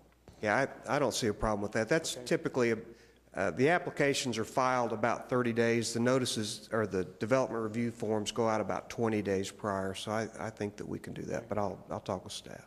Thank you. And then I had the privilege this week and last week, and David was also involved in some very exciting discussions out at the airport on the potential development on the east side of the airport, not only for aviation purposes, manufacturing and distribution there, but also a retail and office component.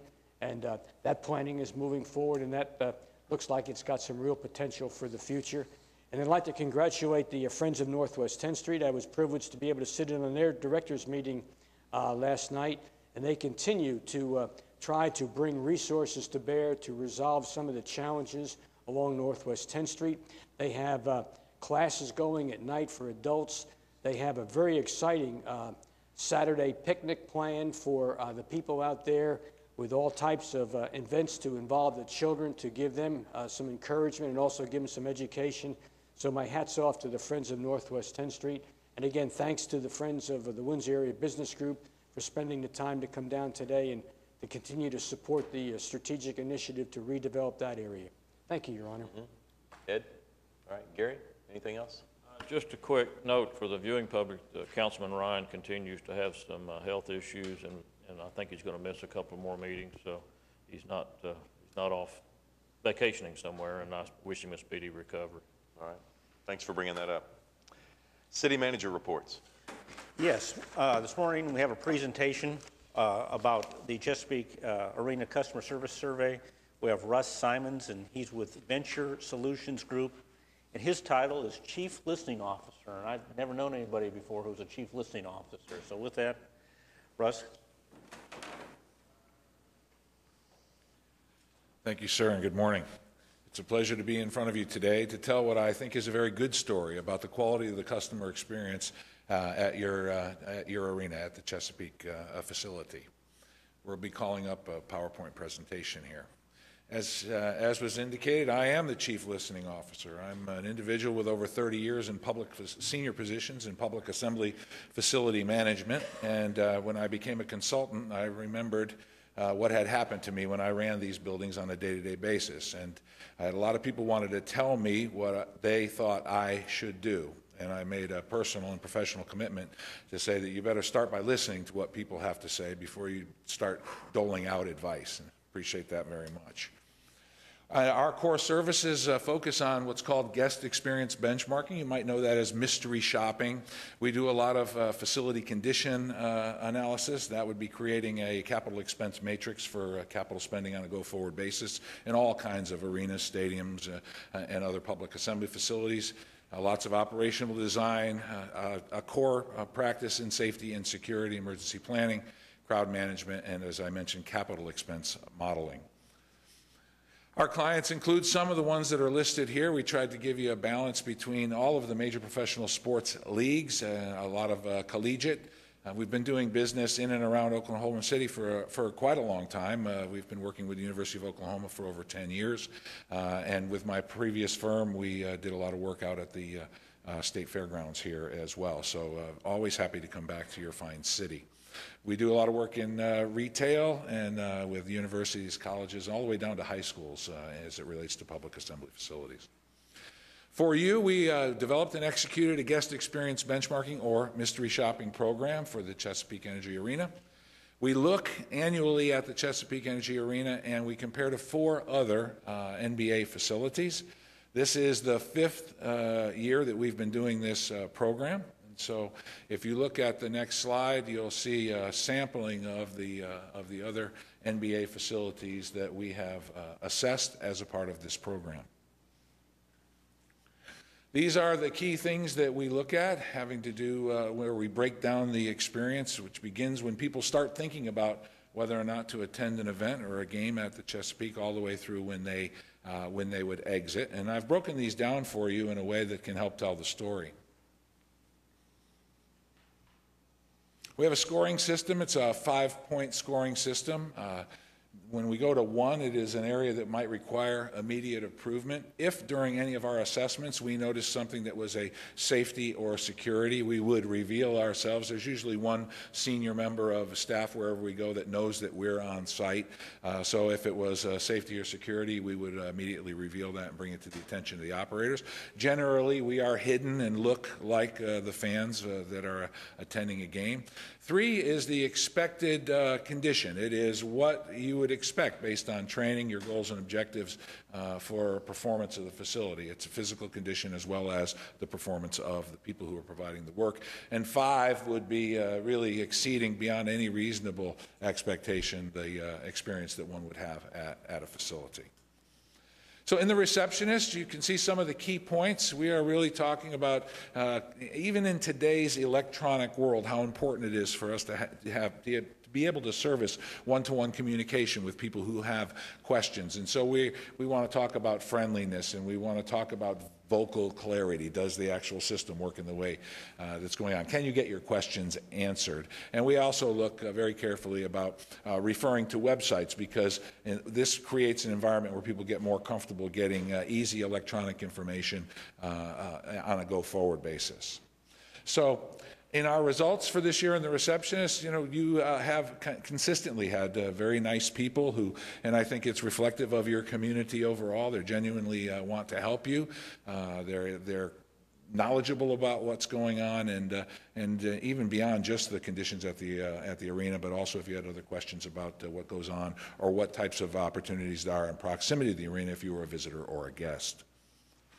What we see here is in the last year that we completed, which would be 2011-2012, the lighter color on the left represents the Chesapeake Energy Arena, and the other color is the average of the other 4 arenas that we assessed in that given year. And you can see that in every category, the Chesapeake Energy Arena either performs at or outperforms in the area of receptionist. In addition to that, what we did is we took, there are a lot of subcategories in every one of these items. And so if we can go to the next slide, please. What we did is we took the blended average on a point basis for all of the different things that we evaluate for a receptionist and in the following categories.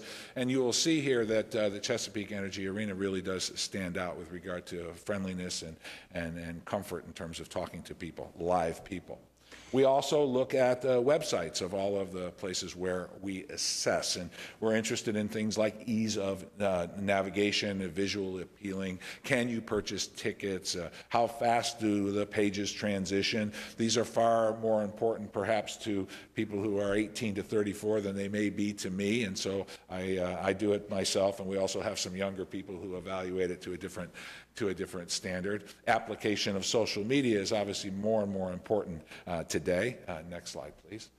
And here's just an example of what some of the competitive websites looked like in that year. And it's not so much about comparing the look and feel to any individual website. It is really, we can go to the next slide, some of the key things. On the left-hand side, we rate you very highly with regard to all of the different ways from your website that you can, oh, no, back one, I think.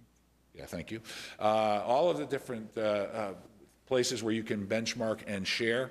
In addition, we have access and we search social media prior to and just after games, Twitter and Facebook, about what kind of comments people are making about their experience, and you find a lot of activation from the team and the facility with regard to upcoming events. You find people who are looking to trade or transfer tickets and that type of thing. On the right-hand side, on facility apps, you are one of the few teams right now that doesn't have a dedicated app, and it's one of our recommendations, as it is the kind of thing that customers are expecting as on a go-forward basis. And it's illustrative of that it's not just trying to find everything be the best it can be. When we find things that we think can offer improvement or improved experience, we pass those on. And in our experience over the past 5 years, those are well received and activated as appropriate. Next slide. If you look also here, you can see that the performance in this area against the 4 other teams in the last review, really quite good. Lots of times I have people think, well, 3, that looks like it's average, and I'd like to caution you about that thinking, because it really does mean that you are performing to the expected level, and that is actually quite good in our business overall. Next slide. Once again, in the blended points, based on all the categories within this, the Chesapeake Energy Arena performs outstanding. For ticket windows, we look at, are we greeted? Does somebody look us in the eye and welcome us to the facility? Are they wearing a name badge? What is the general appearance? What can you see, not just to where the ticket seller or will call person is sitting, but what's behind it? What's the condition of the counters in the area that they're in, the cleanliness in the glass, and overall courtesy?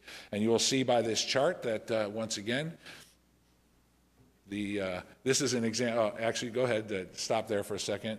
You can see that you approach, you have smiling faces, the conditions are organized, and there's a lot of staff, it's well lit. These are all kinds of things that we look at in terms of the overall categories. And once again, performance is very good for Chesapeake Arena against the comparable database, and the blended scores, again, very, very high.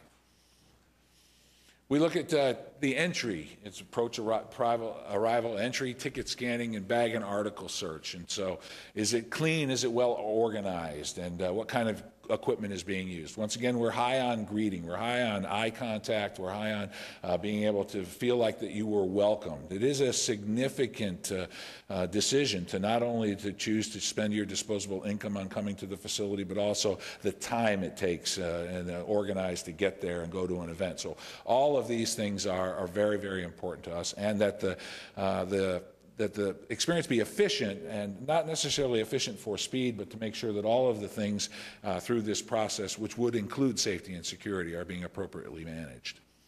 And so some examples, we recommend the use of the 6-foot tables, for example, in the middle picture. This doesn't seem a lot, but in terms of the overall best practices in safety and security for an appropriate bag and article check, this is the best practice in all of the major professional sports. Some people choose for a variety of their own reasons not to use it, but you do use it, and then, in our opinion, that makes it a much better environment overall. And again, by category, you can see that amongst the comparable 4 NBA facilities in this year, you rank very, very high in this. And naturally, the blended comments would reflect that. Ushers and event staff, and this really goes to what I think is the core strength of what you have in Oklahoma City, beyond the Chesapeake Energy Arena, but also the culture and hospitality of your community overall. We find your people to be warm and friendly, hospitality, whatever all of those words are, and we do not find that everywhere we go. Sometimes it's a cultural thing based on the location, but it is from the time you come to Oklahoma City to the time you leave. If you don't have a good experience here, it's generally your fault. So when we look at, these are the kinds of things that we look at. If we can go to the some examples of that. It has to do with people. It has to do with a genuine feeling that people are interested and understand that if you're asking a question or you look like you need help, men in particular, I might add, if we look like we're confused and don't know what we're doing, it's generally the case.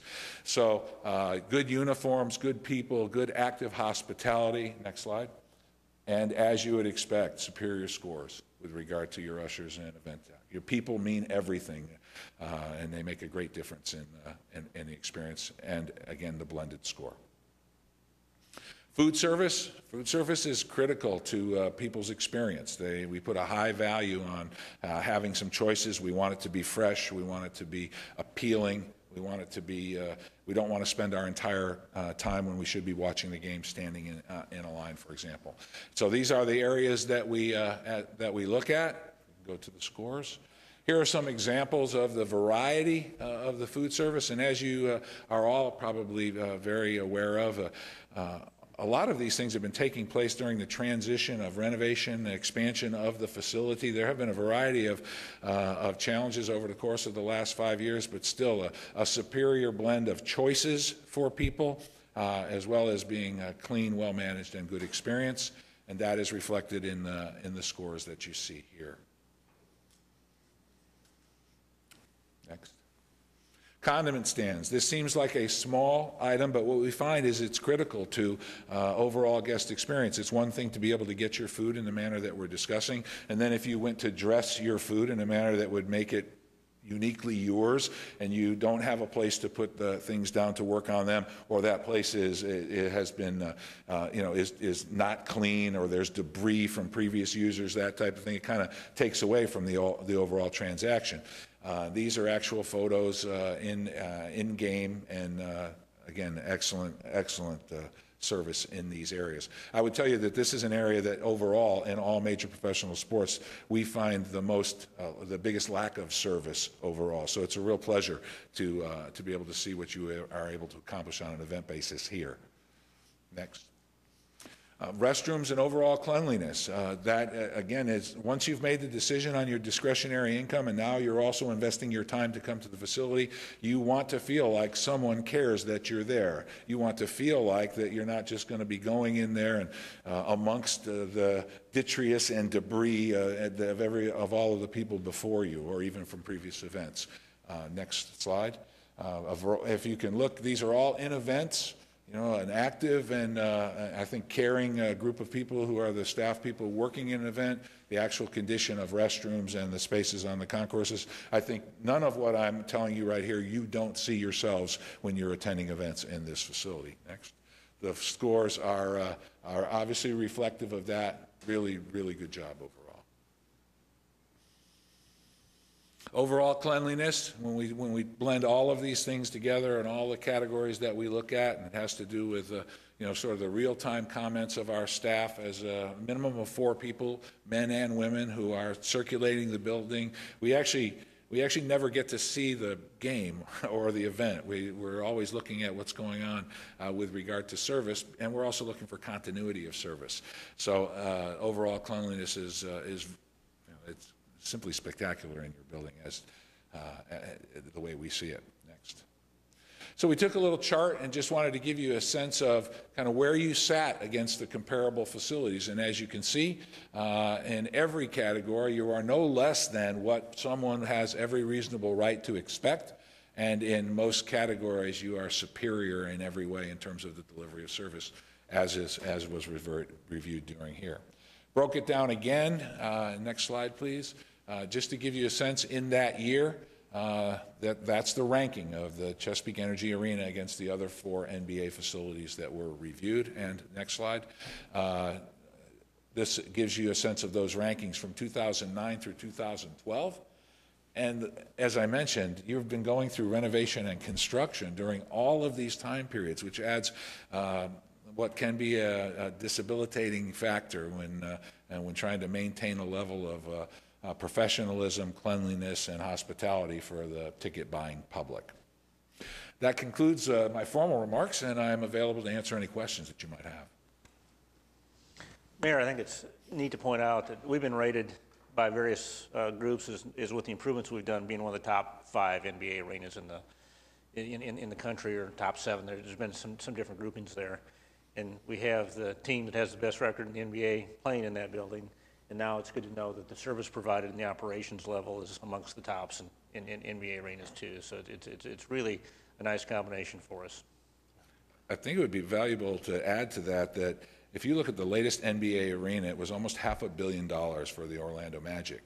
And when you look at your investment initially and the investment in the renovations and improvements, in terms of value proposition, it's very impressive from an industry standpoint. I think actually the Barclay Arena in Brooklyn is surpassed in cost the Orlando Arena. All right. Well, thank you very much. Yes, sir. Yeah. Congratulations to the staff over there. Thank you. Mayor, another issue that's out on the city manager report, item C, has to do with the MAPS 3 park. And when we did the resolution of necessity to begin land acquisition, there was discussion amongst the council that, let's go forward with the land acquisition on the north side. But on the south side folks really aren't ready to do that land acquisition. And we put a moratorium in that we wouldn't go after that land except for voluntary people who want to sell prior to July of 14. I think Councilman White was involved in that issue. And subsequent to that, we've done almost all the land acquisition on the North Park, except for a couple of tracts that are in condemnation right now. And it's the belief by some, particularly the MAPS 3 Park Subcommittee, led by Kim Lowe, who's in the audience this morning, that things are changing. It's really time to probably go do the land acquisition on that south side of the park, and we should go do that. And so I thought it was presumptuous for me to come forth with a resolution different from a resolution passed by council. So I'm putting this out for discussion this morning based upon the recommendation, again, of the MAPS 3 Park Subcommittee that we go forward with changing that and beginning, bringing back a resolution that will allow us to begin land acquisition on the south part of the park. If I could maybe just make a quick comment, I certainly get a lot of feedback from citizens, and in particular, I would say the folks at the memorial who've been really concerned about people getting off the new I-40 so much further south and driving up Robinson, which isn't necessarily the easiest path, but a lot of folks seem to do that. And that south part of the park is really blighted. And so I would support, we've obviously got the dollars available, so I would certainly support any actions to go ahead and begin to acquire that and maybe just clear off some of it and begin to address some of the blight issues. Okay. Yeah, Larry, and then... Yeah, since this was first brought to my attention, Your Honor, I've checked with a number of people, and they assure me that if we were to allow the acquisition of land south of I-40, that this would not affect us monetarily, and nor would it affect us in progress on the upper part, that we could do this and get this done and clear that land, as Meg was saying, and alleviate a little bit some of the eyesore. So based on the information I had, unless somebody out there has got some conflicting information that has not been given me, and I see David Todd shaking his head no, I think we ought to just go ahead and let him do it because it should not affect any other MAPS projects, nor would it affect the park, is what I'm told.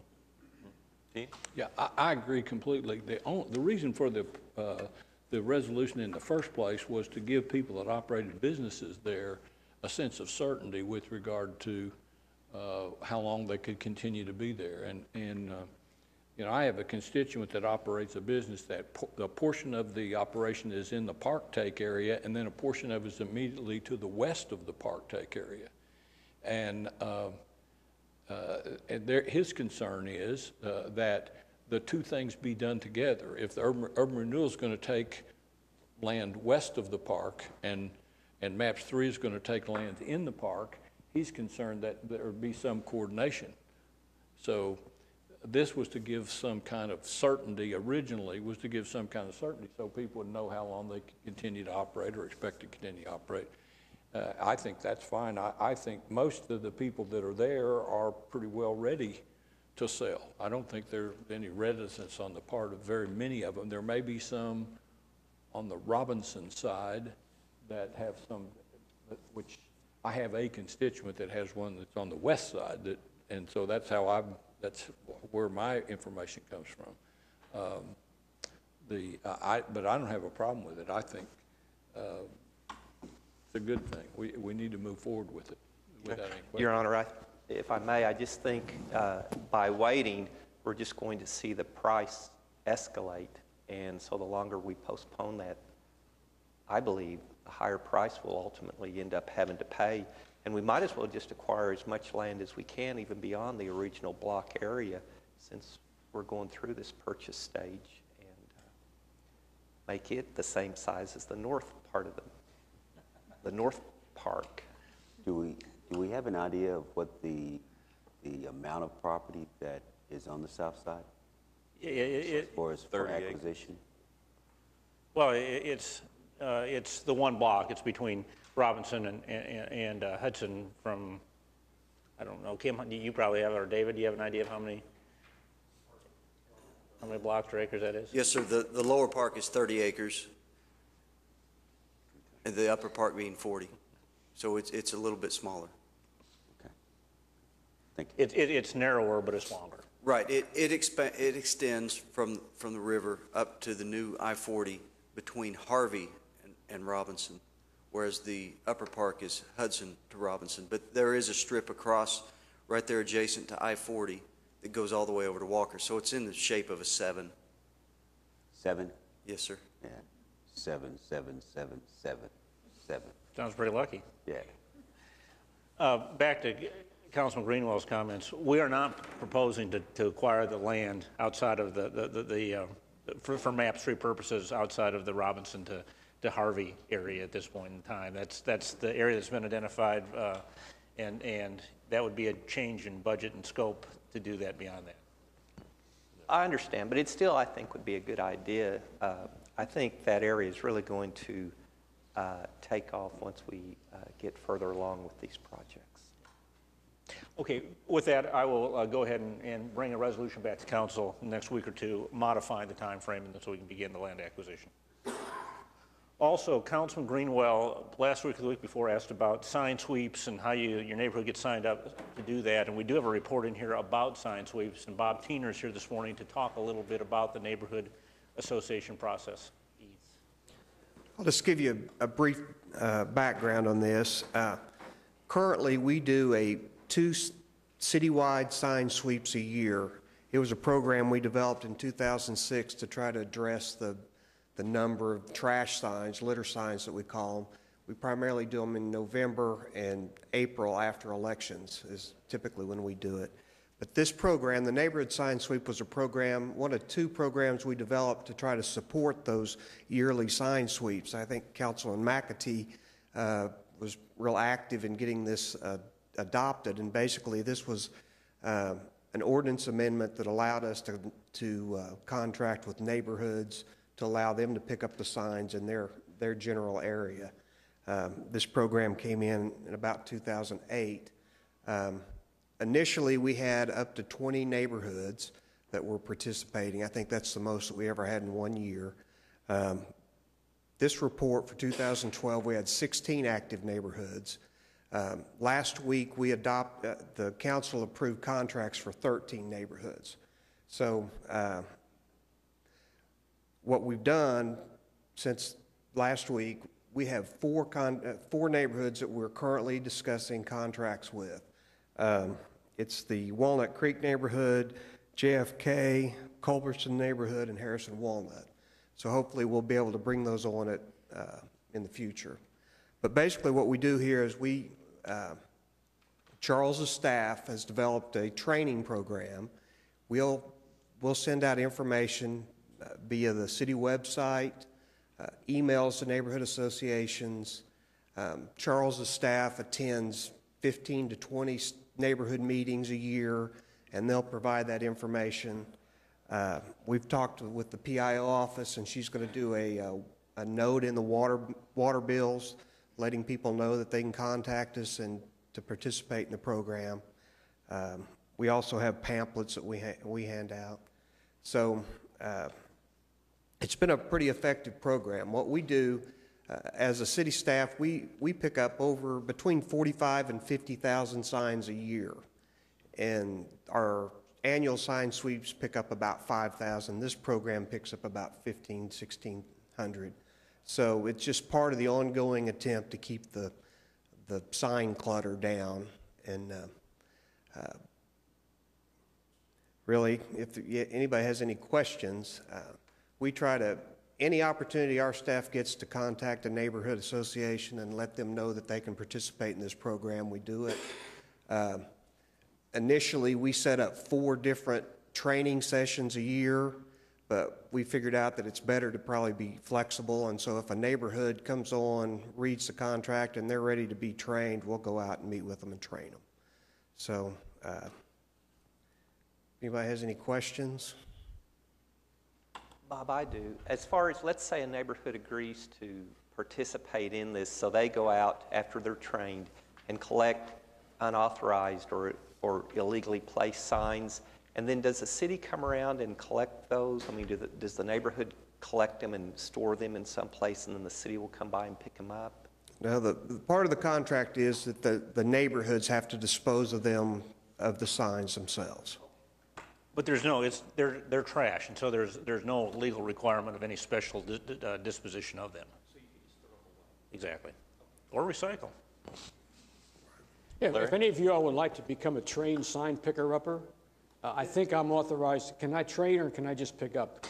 You know, I don't know of anyone more qualified to train than Larry McEntee. Larry actually has specialized tools. The staff has given me a specialized tool because you cannot get those signs that are tacked on a telephone pole down with your golf club. Do not try that. Been there, done that. But they will prepare for you a special tool. I call it a special tool. Well, my grandkids say it's nothing more than a hoe, but it's very effective. You will get a hoe, and you will get a very nice orange vest, and you can pick them up.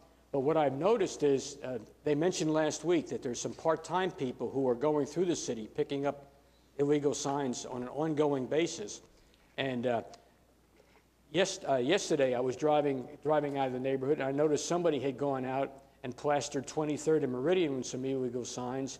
Before I got back from City Hall, I noticed that our staff had been out there and picked them up. So there are other ways that are going on, and the whole purpose is to keep Oklahoma City beautiful and keep this litter on a stick off the streets. Is there a way, is there a period of time that you grant a waiver as it relates to the illegal signs? And campaign periods, signs become a very obvious and apparent, signature all over the city. So do we waive that? No, let's talk about that for a minute, because I think that's a very important point. First of all, most of the signs that are put out there that we're picking up are commercial activities. They're basically non-accessory signs. And so even if they're they're inappropriate. It is not illegal to put a campaign sign with permission on private property.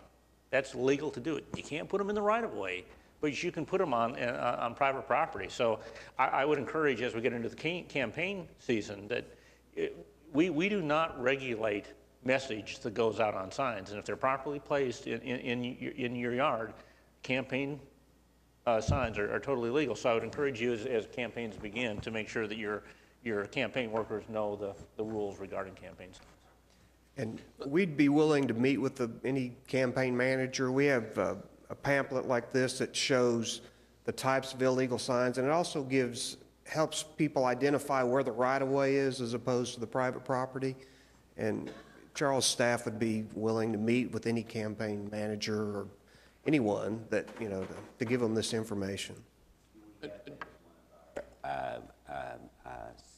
Oklahoma City messages for illegal signs that we disseminate through our Channel 20 program?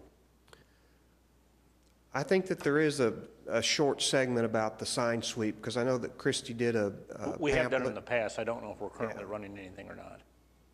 I would like to see if we could update that and emphasize Councilman McAtee's as being the marshal of this program.